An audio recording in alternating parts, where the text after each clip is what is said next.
हरे कृष्ण, मी कृष्णवी.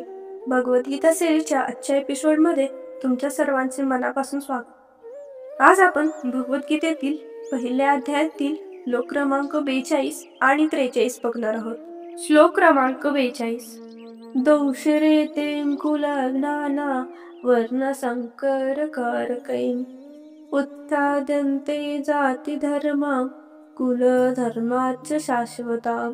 वंश परंपरा नष्ट करणाऱ्यांच्या दुष्कृत्यामुळे आणि या प्रकारे उत्पन्न झालेल्या अनावश्यक संततीमुळे सर्व प्रकारच्या सामुदायिक योजना आणि कुटुंब कल्याणाची सर्व कार्ये उद्ध्वस्त होतात.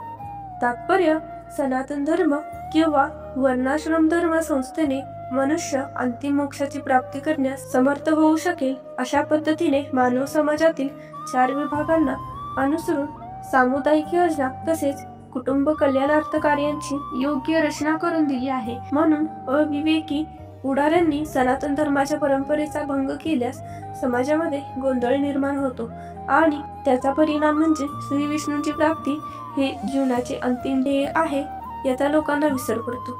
अशा पुढाऱ्यांना अंध म्हटले जाते आणि अशा नेत्यांचे अनुसरण करणारे लोक निश्चितपणे गोंधळून जातात. श्लोक क्रमांक 43. उत्सन कुल धर्माना मनुष्याना जनार्दन नरके नियत वासो भवती तनुशुश्रुम. हे प्रजापालक, हे कृष्ण, गुरु शिष्य परंपरेद्वारे मी असे ऐकले आहे की कुळ परंपरेचा विनाश करणारे नरकातच नित्य निवास करतात.